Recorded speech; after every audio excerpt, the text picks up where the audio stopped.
Ladies and gentlemen, welcome back to the Ground and Pound Podcast Dog of the Week video. And this video is designed to give you my favorite betting underdog for UFC 315, Bilal Muhammad taking on Jack Della Maddalena. And I think there's a few notable underdogs here on this card that you can make a good case for, but only one could come out top dog. And there's one that stands out to me this week, and I think we're fading the public, and I really, really like this style matchup for her.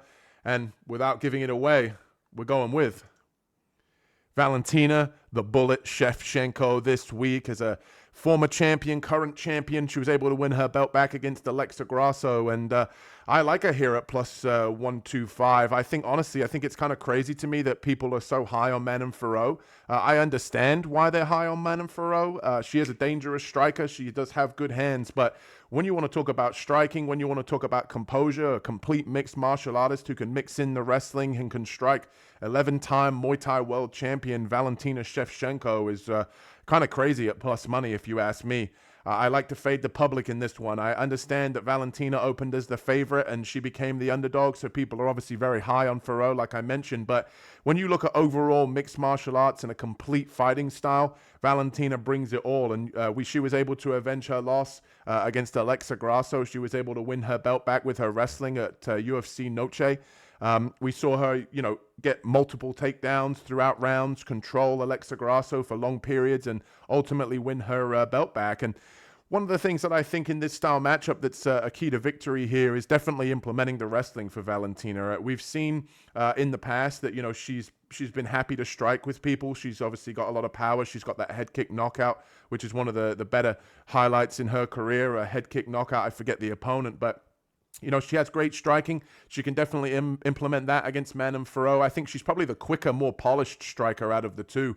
Manon Fiorot does have nice striking. She comes from a karate background. Manon Fiorot doesn't necessarily mix in the grappling a whole lot. She has decent takedown defense, but I think Valentina is probably the best wrestler that she's faced. If you look at the opponents that Manon Fiorot has faced, women like Aaran Blanchfield, Rose Namajunas, Caitlin Chikagian, who in that matchup or who in any of those fights can implement the wrestling like Valentina can that she demonstrated in her last fight. So I think the wrestling's going to be a good key to victory here, just mixing it in, giving her something to think about. And we've seen in the past, Manon Fiorot is very physically strong.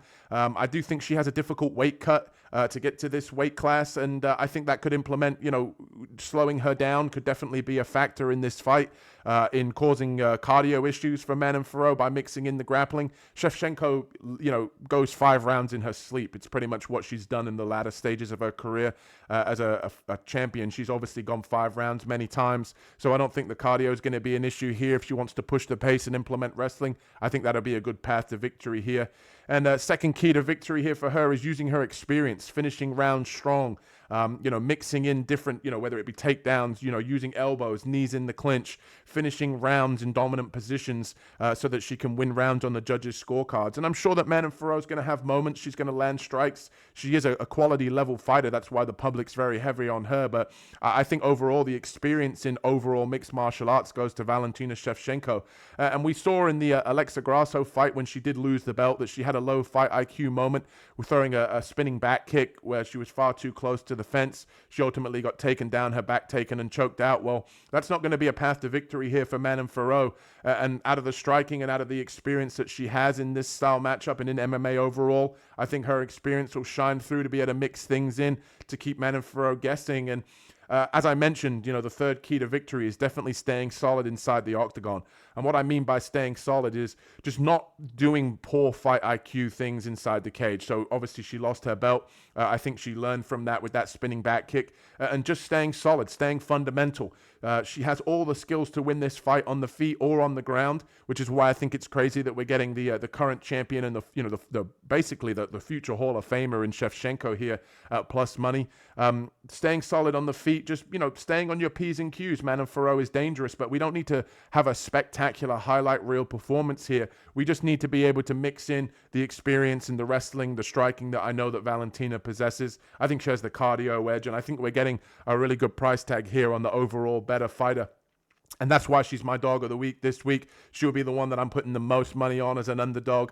And if you're enjoying the content here on the Ground and Pound podcast and you're enjoying the betting videos, the full card breakdowns, Carlos and I just did a full card breakdown for UFC 315 that was released last night, and a full PFL Europe card with Paul Hughes taking on Bruno Miranda over in Belfast. We did a full card breakdown for that also. So check out those videos. Leave some comments, leave some likes. We appreciate the subscriptions, the love and support. And let me know if you're tailing or fading my dog of the week this week for Valentina Shevchenko. And we'll see you in the next one. Peace.